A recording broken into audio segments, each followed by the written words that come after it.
So out of everything from the tournament regarding the United Kingdom Championship Tournament, aka the NXT United Kingdom Championship Tournament, because it's becoming NXT UK, which I'll talk about when I get around to some matches from the tournament and the NXT matches that were made. The one match I was really excited for, which is hard to do because a lot of the matches were exciting, and the fact Triple H is running the show, so basically it makes it more exciting, was the Undisputed Era taking on British Strong Style. It wasn't like, for those who don't know anything outside of WWE, British Strong Style consisted of Pete Dunne, Tyler Bate, and Trent Seven. If you recall from the first United Kingdom tournament, they were mortal enemies. Pete Dunne was a heel, Trent Seven and Tyler Bate were faces. But in the UK wrestling scene, and aka the independent wrestling scene, specifically the UK, and probably some other promotions, they're actually a faction known as British Strong Style, which is involving the incorporation of the Japanese Strong Style with the UK grappling maneuvers, which is an awesome concept. And when I was looking up stuff, when I learned about Pete Dunne and Tyler Bate, those were my two most top prospects I saw, because Tyler Bate at the time was 19 years old. And he's delivering Match of the Year quality fights. And Pete Dunne is just so entertaining. I wanted to know more about them, so I went ahead, typed up their names, looked up their facts, and they're really great people. Something that Vince doesn't like to do because the internet is something that's demonic for him.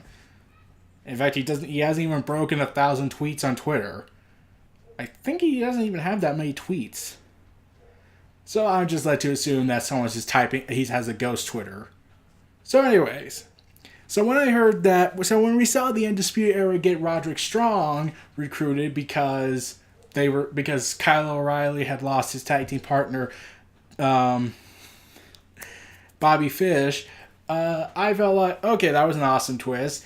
And they've been hinting at this for months and him fighting and resisting it. But then we saw a tweet by Pete Dunne where he says, and shows a picture of the British Strong Style, him, Trent Seven, and Pete and Tyler Bate in gentleman outfits. So that was hilarious. And I was like, do it. And then I had heard that Tyler Bate was injured at the time, and I was worried that they wouldn't be able to do this. Like, they said it might be out till later in the summer, I believe. But he made a big recovery, came back, and we finally get this match. And I was ecstatic. I wanted to see these two teams go at it. Like, you got the Undisputed Era with Roderick Strong, Adam Cole Baby, and Kyle O'Reilly with his cartoon humor, because he's turning into a cartoon character at this point. And you got the British Strong Style teaming up, one for the first time ever in the WWE scene, NXT. I was ecstatic. I wanted to see these guys go at it, and oh my god, this match was awesome. Like, you got Kyle O'Reilly being the cartoon character that he's kind of become now, and it's become so hilarious that that probably Vince will not go with it because he didn't make it. But the idea that this is happening in 2018, where we're getting an independent faction that's never been acknowledged in WWE up until now, really gives me hope that we may one day get that dream of an interconnected shared wrestling universe with WWE and the independent wrestling scenes. I'm hoping, at least. Really, I think Chris Jericho's going to be the one that does it, but that's besides the point. And we also get direct continuity regarding Pete Dunne and Roderick Strong's history, since Roderick Strong stabbed him in the back. And, yeah, he starts running wild on Roderick Strong in the match, baiting the living crap out of him. Tyler Bate is doing so good that he should not have any, that there should be a law that he cannot be as good as he is at such a young age, and making me look old because I am a year older or so than him.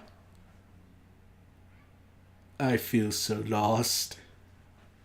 So anyways, Kyle O'Reilly actually managed to, like, I really didn't care who won this match. Really, I kind of thought Bobby Fish was going to get involved somehow because he's injured, but he still shows up to work.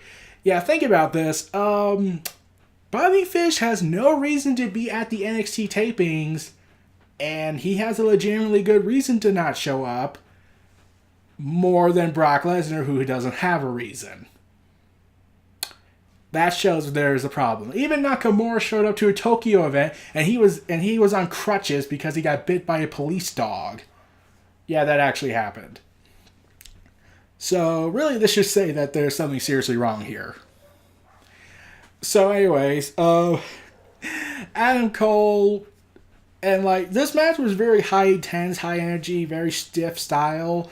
I loved how how the UK fans were all like Undisputed Era and British Strong Style, like they didn't know who to cheer for. Like you got the Homeboys teaming up for the first time ever in the NXT scene, and despite their past histories on the show.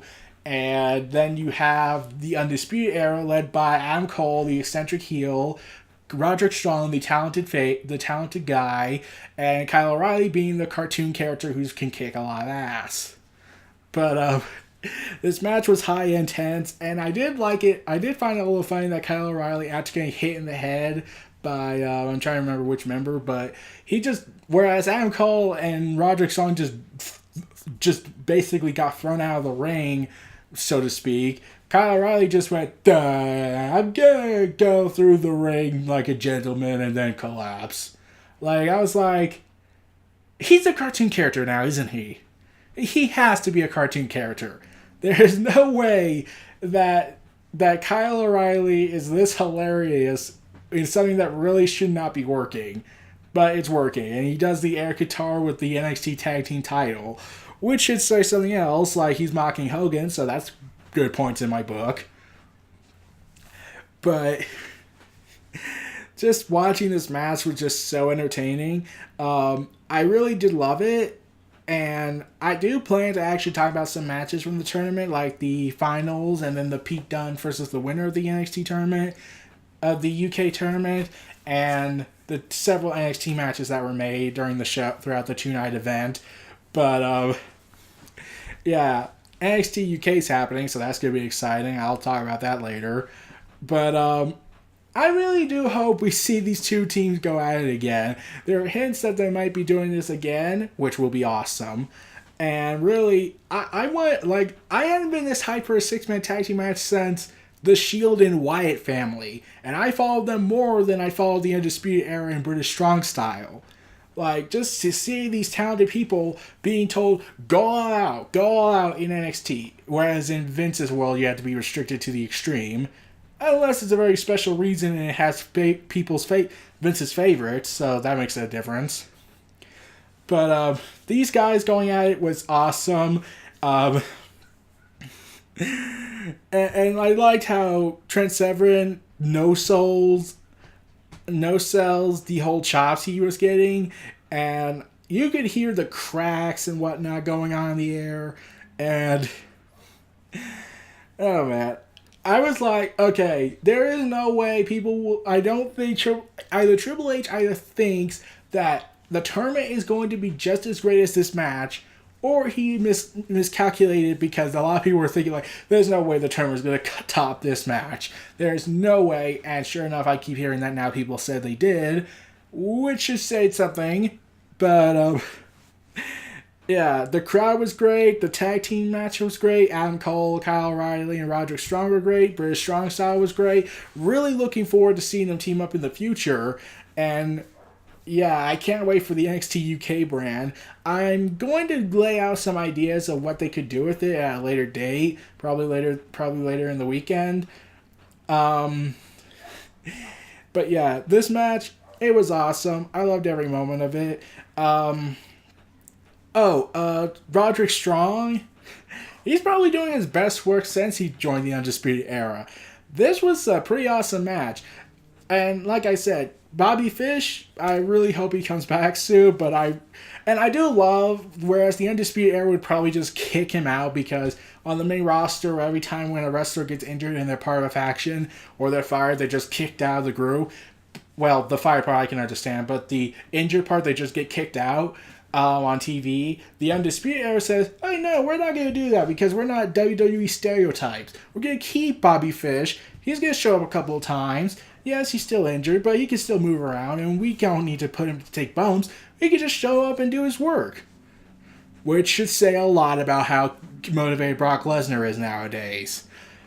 So, So those were my thoughts on British Strong Style versus the Undisputed Era at WWE UK Championship Tournament 2018. This was Neo Reality Entertainment. If you like, comment, subscribe, and donate to 2 for more.